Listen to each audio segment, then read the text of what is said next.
बिहार एक बार फिर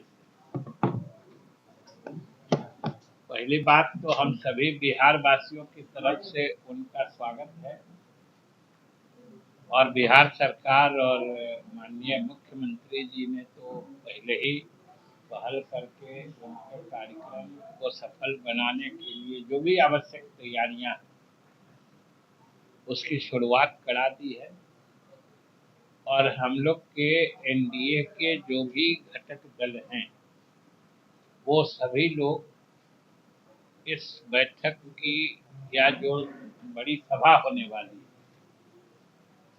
उसको सफल बनाने के लिए तैयारियों में जुटे हैं और जनता दल यू की तरफ से पार्टी के सभी रोहतास और आसपास के जो जिले उसके 5-6 जिले में पार्टी के पदाधिकारियों से लेकर सभी कार्यकर्ताओं को यहाँ से संदेश चला गया है, निर्देश चला गया है कि अधिक संख्या में लोगों के साथ उस कार्यक्रम में उपस्थित हों और सफल बनावे और हम लोगों को तो पूरा भरोसा है कि यह कार्यक्रम भी ऐतिहासिक होगा और सबसे बड़ी बात कि हम लोग बिहार सरकार की तरफ से और बिहार के लोगों की तरफ से भी प्रधानमंत्री को धन्यवाद देना चाहते हैं और उनके प्रति आभार प्रकट करना चाहते हैं कि अब उन्होंने बिहार का विशेष ख्याल रखना बड़ी गंभीरता से शुरू किया। आपने भी कहा कि एक बार फिर से आ रहे हैं और हमें भी स्वाभाविक लगता है कि एक तो उन्होंने पहले ही कहा है कि बिहार को जो बिहार का हक था वो पिछले दिनों नहीं मिल पाया और प्रधानमंत्री ने स्वाभाविक तौर पर और बड़े ही समझिए कि दृश्यता यानी विजिबिलिटी के साथ बिहार को विशेष मदद देने की शुरुआत कर दी है और उससे बिहार को बहुत बड़ा फायदा मिलने वाला है।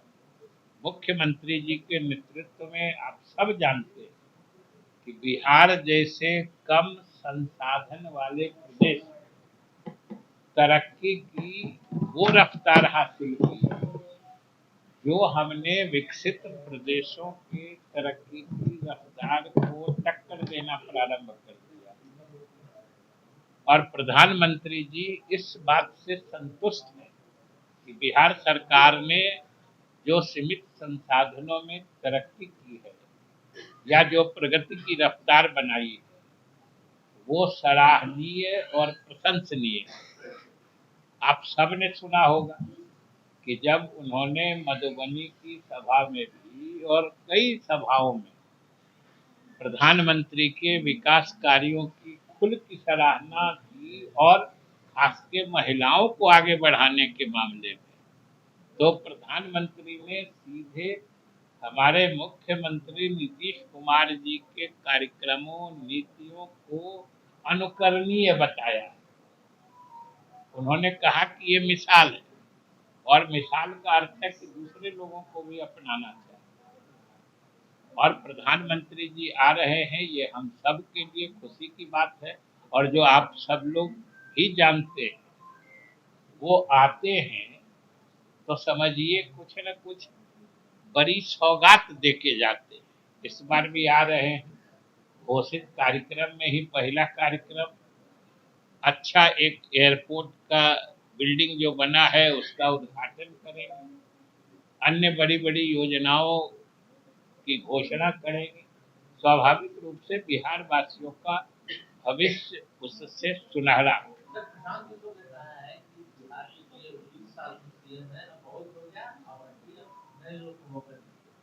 सवाल है। पहले भी 20 साल तो कोई उनके कहने से तो नहीं रहे, बिहार की जनता ने उनको 20 साल से रखा और जनता की इच्छा होगी तो अब कई साल आगे तक रह सकते हैं। सवाल है किसी की इजाजत से तो कोई बिहार का मुख्यमंत्री होता नहीं है और न किसी एक व्यक्ति को ये अधिकार है कि किसी के मुख्यमंत्री रहने की सीमा कोई तय कर दे। ये बिहार की जनता के हाथ में है। और अभी तक के जो इम्कान हैं, यानी जो हालात नजर आ रहे हैं, जो सूचनाएं हैं, जैसी संभावना बन रही है कि अगला 5 साल तो फिर सुनिश्चित ही है, 2025 से 30 का। अब उसके बाद फिर 29 में बात करें। सर कांग्रेस ये कह रही है सर कि जब उनकी सरकार बनेगी तो 2,500 महीना तो दिया जाएगा, पहले आरजेडी ने घोषणा किया, कांग्रेस ने घोषणा किया। आप ये नहीं समझ रहे हैं कि ये सब घोषणाएं कब हो रही हैं? जब पूरे देश में महिलाओं के विकास और महिलाओं के सशक्तिकरण की योजनाओं के सफल क्रियान्वयन से लेकर सबने नीतीश कुमार जी की सराहना की और बिहार मिसाल बन गया है, तो यहाँ के विरोधी कुछ बेचैनी में है।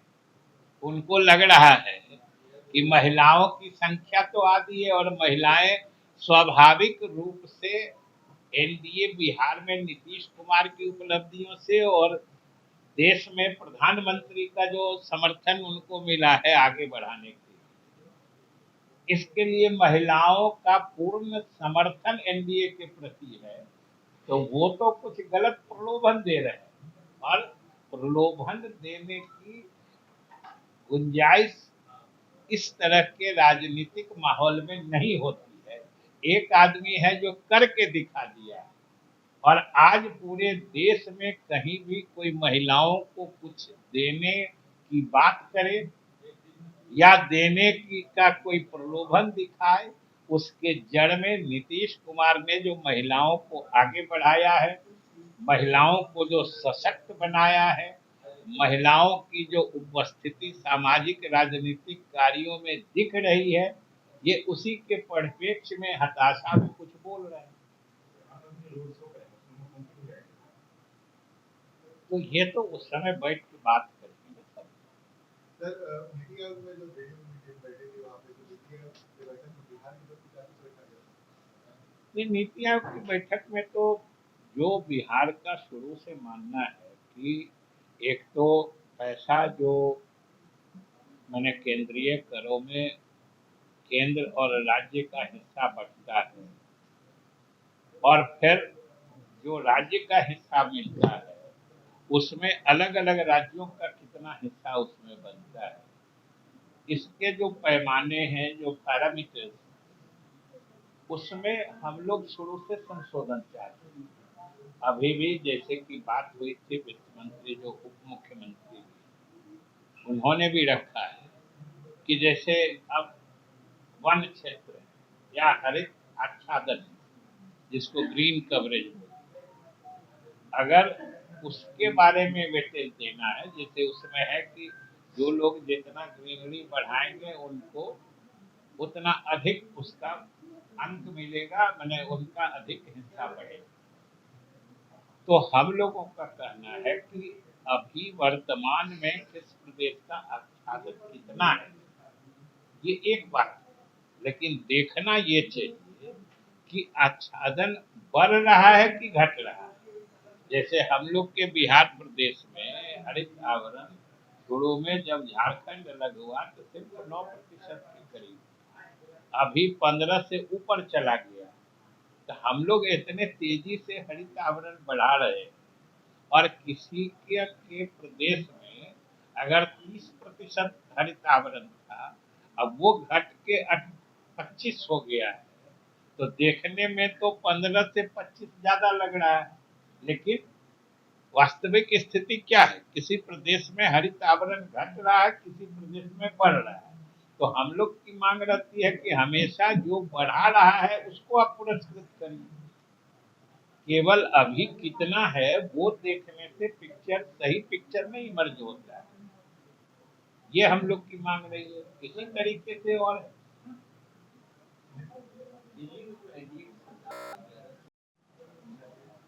कांग्रेस को क्यों लगता है, कांग्रेस वाले बताएंगे, हमको क्या पता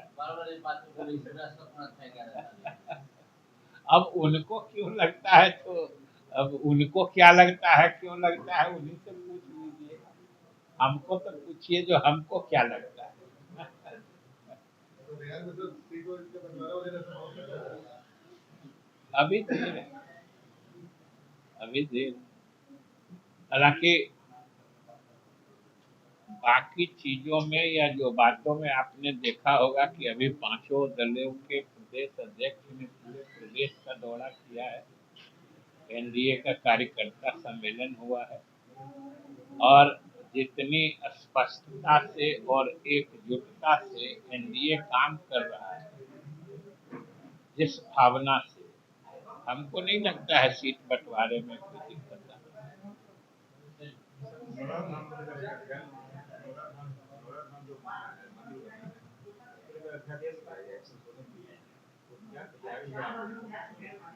नहीं, पुनौरा धाम में तो मुख्यमंत्री जी ने भी घोषणा कर दी थी और आज प्रधानमंत्री जी भी चाहते हैं। तो वहां पर सिर्फ जो टेम्पल के मैनेजमेंट कमेटी थी, उसके प्रबंधन की व्यवस्था में परिवर्तन लाया गया। उससे उस पुनौरा धाम परिसर, जो मंदिर का परिसर है सीता माता का, उसको विकसित करने में सहूलियत होगी। प्रशासनिक दिक्कतें जो आ सकती थी उनको दूर किया। फ्लड के लिए तो आज भी पूरे दिन की बैठक चल रही है। मैं अभी वहीं उसी बैठक से आ रहा हूँ कि जो आवश्यक तैयारियां होती हैं वो हम लोगों ने कर लिया है। जितना आक्राम्य यानी वल्नरेबल स्पॉट्स थे उन पर जो कटाव निरोधक काम होते हैं वो कर दिए गए हैं। बाकी बाढ़ के समय में पानी जब बढ़ता है, उस स्थिति का सामना करने के लिए जिन सामग्रियों की आवश्यकता होती है उनको भी उन जो स्थलों के करीब भंडारण हो चुका है और हमने अधिकारियों को आज ही निर्देश दिया है कि सभी अपने अपने क्षेत्राधीन बांध की पूरी लंबाई तक पूर्ण सतर्कता रखें, पूरी निगरानी रखें, बाढ़ों पर अपनी गतिविधियां रखें, जिससे कि जब मानसून ज़्यादा बढ़े या मानसून का समय आए, बारिश ज़्यादा हो, पानी बढ़े, तो किसी भी आकस्मिकी का सामना करने को वो पूर्ण रूप से तैयार रहें। ये निर्देश हमने दे दिया। सर, चूंकि इस बार मानसून सामान्य से बेहतर बताई जा रही है, तो सामान्य से भी ज़्यादा बना रहा है। आपको लगता है सर कि नेपाल सरकार इस बार पिछले बार कई तरह की समस्या हुई थी, इस बार सहयोग में होगी है? नहीं, देखिए, अब मानसून इस बार सामान्य होने की संभावना है।